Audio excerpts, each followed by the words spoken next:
Kasus pertama tersebut diduga berawal dari pertemuan perempuan 31 tahun dengan warga negara Jepang yang masuk ke wilayah Indonesia. Pertemuan terjadi Menurut di sebuah sebuah klub dansa di penelitian yang Jakarta diterbitkan pada akhir Januari, pasien pertama mulai menunjukkan gejala pada 1 Desember Pasien terinfeksi 2019. virus corona bisa menularkan 2-3 orang lainnya dengan waktu penularan rata-rata selama 5 hari. Bahkan tidak sedikit masyarakat yang juga percaya adanya konspirasi terhadap COVID-19 yang telah menyebabkan jutaan orang terinfeksi.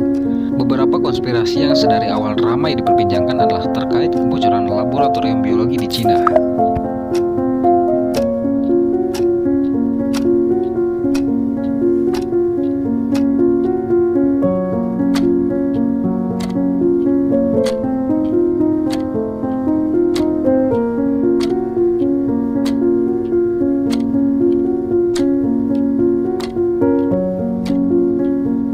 Ketahuilah, kelak lukamu ini akan menjadi obat bagimu nanti.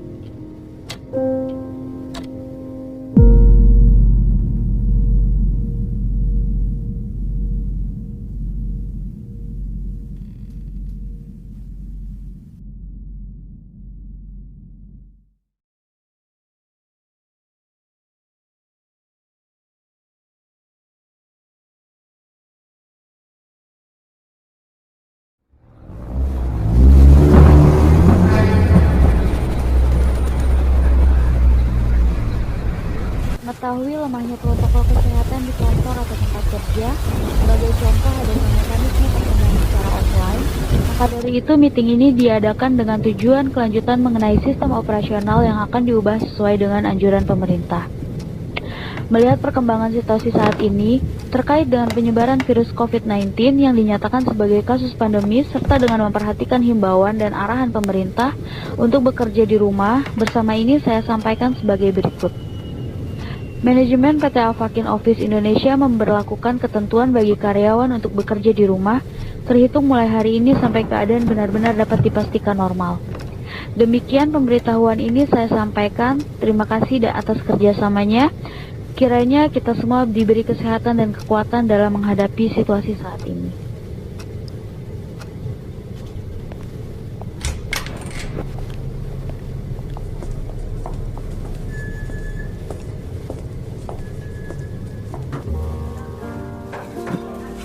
Jadi mulai besok orang-orang kantor pada kerja di rumah ya? Ya bagus deh kalau begitu.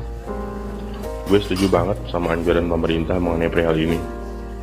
Jujur aja, gue juga ngeri kantor kalau kondisi masih pandemi begini. Tahu sendiri kan, ini virus nularnya cepet banget. Udah gitu, diklaim bisa mematikan lagi kalau nggak segera ditangani medis. Belum lama, tetangga gue meninggal gara-gara kena COVID. Padahal tiap balik kantor selalu nyapa. Jadi parno gue. Salah, bilang aja biar lu bisa males-malesan di rumah. Ya bukannya gitu, Ul. Habis mau gimana? Emang begitu ketentuannya buat mencegah virus ini biar nggak menyebar luas. Ya walau emang ada benarnya sih pernyataan lo itu. Menurut gue adanya WFH ini bisa ningkatin masalah psikososial deh. Karena bisa aja nanti batas waktu kerja kita jadi nggak jelas.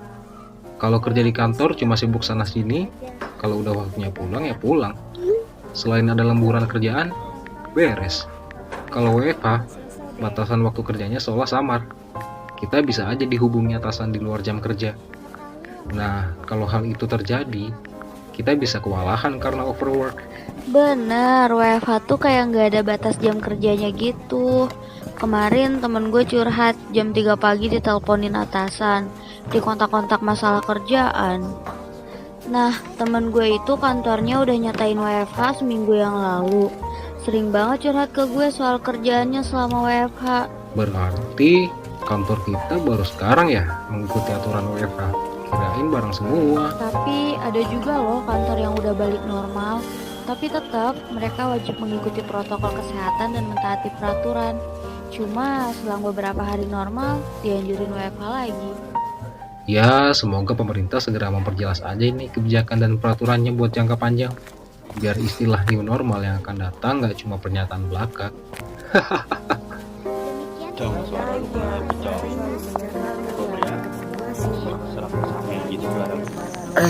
Nge-cafe kuy besok.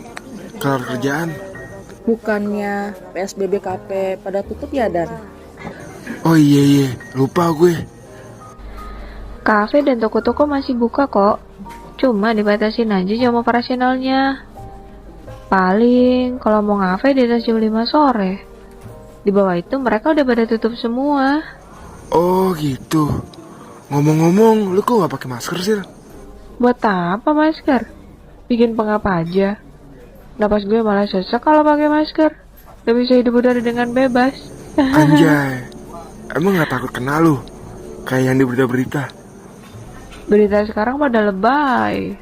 Gemar banget nakut-nakutin masyarakat soal COVID. Ngeliput apa-apa selalu dilebih-lebihin. Kebaca banget nyari ratingnya. Gue juga sebenarnya sependapat sama lu sih. Tapi emang lo gak takut ditegur sama atasan karena gak pakai masker? Ya kalau ada doi gue pakai dah. Anjay. Kalau aku sih yang penting waspada aja, buat jaga-jaga. Soalnya keluargaku ada yang kena. Dan untuk kondisi sekarang ini, menurutku yang penting waspada aja deh. Buat antisipasi biar kita aman. Aman dari apa nih Put? Dari COVID apa dari rules? Ya, dari semuanya lah. Hahaha.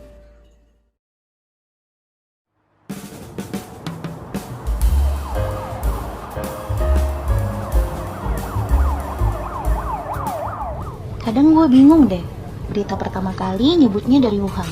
Terus muncul lagi isu kalau virus ini muncul atas naungan Bill Gates lewat jaringan 5G-nya. Kayak ada penanaman microchip segala lagi, sebagai alat deteksi kalau kita positif COVID atau enggak. Hah? Seriusan, Beb? Serem banget kalau beneran begitu. Alah, konspirasi. Masih aja percaya berita begituan. Berita lokal zaman sekarang udah pada ngaco. Kemarin ngomong ini, sekarang ngomong itu, besoknya beda lagi. Gak ada yang jelas ngasih informasi. Kalau menurut aku sih, virus ini memang ada dan lebih menyerang ke orang-orang yang imun tubuhnya lagi lemah ataupun yang punya riwayat penyakit bawaan. Dan aku sih mikir positif aja. Toh anjuran pemerintah memang ingin masyarakatnya tetap sehat kan. Jadi ikuti aja prokesnya sampai pandemi ini benar-benar berakhir. Tapi belum lama ini banyak juga korban yang meninggal setelah vaksin. Udah gitu jasad yang udah dikubur digali lagi buat diotopsi. Ada nih satu kasus yang gue tahu dari berita. Awalnya sebelum divaksin si pasien sehat-sehat aja. Nah setelah disuntik vaksin AstraZeneca, besoknya langsung meninggal. Nah dari berita itu gue jadi takut buat vaksin. Mana masih muda lagi. Pemuda 22 tahun deh kayaknya. Kalau menurut gue, ledakan pasien COVID terjadi lantaran berbarengan dengan musim pancaroba. Perubahan cuaca yang tidak menentu sehingga membuat daya tahan tubuh seseorang melemah. Sebelum ada corona juga kalau udah masuk musim ini, banyak orang yang sakit. Dan gejalanya juga sama dengan yang disebutkan sebagai gejala positif COVID. Oh iya bener juga. Musim pancaroba kan emang lagi terjadi ya sekarang. Kalau nggak salah di bulan September sampai Oktober, sama Juli sampai Agustus kan? Nah bener itu. Kalau gue sih gak berpihak antara pro dan kontra. Cuma kalau dipikir logika dari dulu, memang di musim ini banyak orang yang tumbang karena perubahan cuaca yang gak menentu. Netral aja ya, Dan. Cabut yuk, udah sore nih, ntar dibubarin Satpol PP lagi. Yuk, Bentar, aku bayar bil dulu. Mas, minta bilnya, Mas. Nah, itu dia. Oh, oke Mbak. Sebentar ya. Ini sisanya dibungkus aja ya, Mas. Sama pesen bobanya satu lagi dong. Jadi berapa semuanya? Oke, sebentar ya Mbak. Saya cek dulu. Kalau nggak salah. Oh iya, Mas. Bobanya tambah satu lagi deh. Jadi 2 ya. Oke, jadi kentang goreng mini 1, paket ayam crispy 1, jus manggahnya 3, sama tambahan bobanya 2 ya. Semuanya jadi 85.000. Ini tutup jam berapa, Mas? Kita biasa buka sampai jam 11 malam, Mas. Cuma sekarang berhubung PPKM, jam operasional kita dibatasi sampai sore aja. Omsetnya jadi turun ya, Mas? Ya mau gimana ya Mbak, kalau nggak nurut PPKM, kafe ini pasti udah diobrak-abrik sama Satgas Covid. Kayak counter HP sebelah yang nggak nurut PPKM, semua barang dagangannya disita paksa sama petugas karena nggak mematuhi ketentuan PPKM. Gak ngasih jaminan apa-apa, tapi main nutup jalur rezeki orang. Sama aja kayak pungli. Bedanya si pungli matiin penghasilan saat itu juga. Kalau oknum ini nih, matiin sumber rezeki orang. Miris. Udah lancar belum?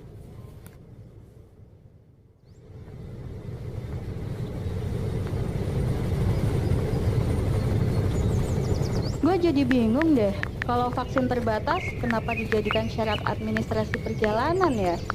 Kalau begitu, yang gak kebagian vaksin gak bisa kemana-mana dong. Belum lagi tes PCR dan swab. Itu aja udah keluar dana berapa? Makin kesini makin dipersulit aja tiap mau kemana-mana. Ya, jangankan mau keluar kota. Sekarang mau masuk pasar aja diwajibkan surat vaksin. Udah gitu rencana kedepannya vaksin akan berbayar lagi. Sedangkan masyarakat nggak bisa punya penghasilan pasti karena adanya PPKM. Buat makan aja pada susah, apalagi ditambah biaya vaksin. Makin kecekek aja ini masyarakat. Ya begitulah kalau para mafia di balik Covid masih dipelihara. Ya ngomong-ngomong soal makan, lo jadi lapar. Jajan yuk. Ayo. Nah, kebetulan tuh ada tukang bakso. Mas, bakso mas. Alhamdulillah, akhirnya ada pembeli. Siap Mas. Mau berapa porsi? Saya pesan 2 mas baksonya. Punya saya sambelnya 3 sendok aja, nggak pakai kecap sama saus, dan mie-nya mie putih aja. Terus sayuran baksonya banyakin ya mas. Nanti saya bayar tambah kok. Oke deh. Kalau mbaknya gimana? Saya campur aja ya mas. Cuma sambelnya dipisah. By the way, emang nggak apa-apa makan di sini? Masih siang bolong gini. Kayaknya ketentuan PPKM kan dibatasi sampai jam 5 sore aja. Ini masih jam 2 siang. Halah, percuma aja PPKM. Penertiban di mana-mana dari zaman PSBB. Tapi sampai sekarang jumlah pasien yang terpapar masih aja tuh terus meningkat. Mungkin biar penularannya nggak menyebar luas kali. Makanya PPKM masih diperpanjang. Alah tuh Mbak, saya udah jenuh sama PPKM. Oknum-oknum ini selalu saja memaksa para pedagang untuk tetap di rumah, tapi nggak ngasih solusi buat kita. Saya paham kenapa PPKM masih berlanjut untuk mengurangi dampak penularan COVID. Tapi yo, anak dan istri saya mau makan apa kalau saya nggak keluar rumah untuk memutar uang? Tuh Nat, denger sendiri kan gimana kesulitannya abang ini. Mereka nggak punya cara lain selain tetap berjualan. Karena nggak ada lagi yang bisa ngebantu ekonomi mereka. Bukannya pemerintah udah menyalurkan bansos ya ke masyarakat? Berupa uang tunai dan sembako gitu. Iya sih, tapi banyak yang dikorup oleh oknum-oknum yang nggak bertanggung jawab. Cok lari cok. Mana petugas sih kalau udah lama? Ngapain sampai kabur?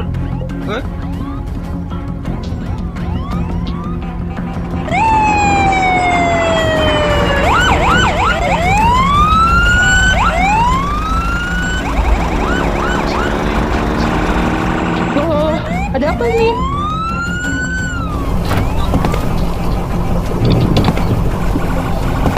Hei, siapa yang suruh ngomong-ngomong di sini? Bubar, bubar!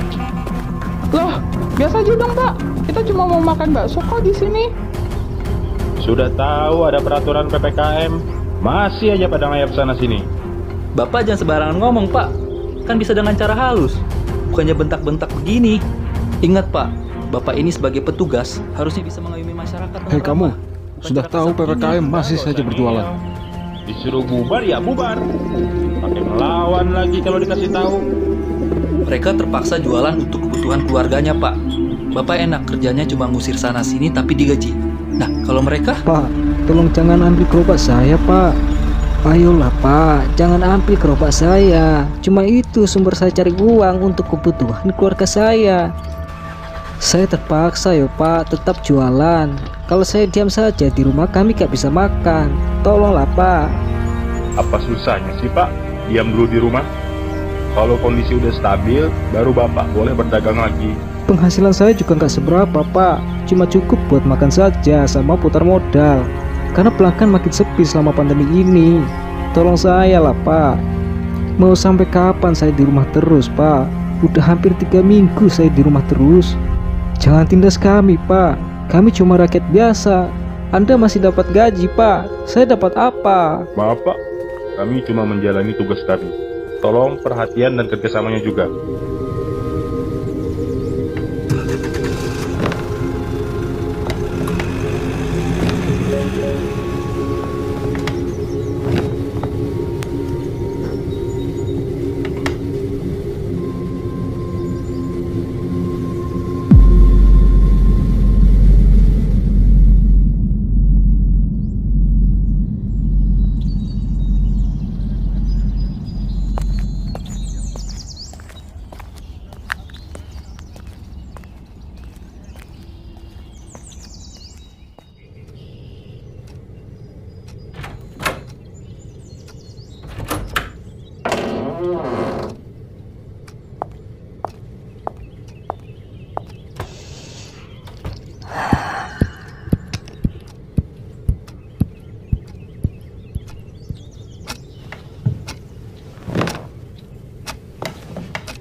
Pandemi. Ada apa dengan dunia ini? Nampaknya sedang tidak baik-baik saja hari ini. Silih berganti informasi tentang adanya pandemi. Ya, pandemi global virus corona yang menginfeksi. Bumi ini terlihat sungguh rapuh. Banyak orang-orang terinfeksi dan jatuh. Banyak pula kabar berita yang bikin gaduh. Hingga masyarakat pun akhirnya ikut jadi rusuh. Hei pandemi, kau sangat menyulitkan kami. Menambah tanggung jawab para medis untuk mengobati, merubah peraturan pemerintah yang dibuat untuk melindungi, bahkan menjauhkan manusia satu dan lainnya berhari-hari. Ya, pandemi akhir-akhir ini penuh dengan kekhawatiran. Obat-obatan, vitamin, dan masker pun harus digunakan. Bahkan vaksinasi tidak boleh terlewatkan.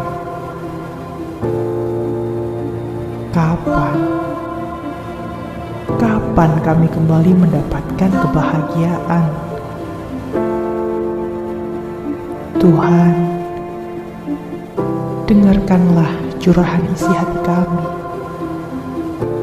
Hilangkan pandemi dari muka bumi tercinta ini, agar kami bisa menjalani kehidupan normal kembali.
freedom.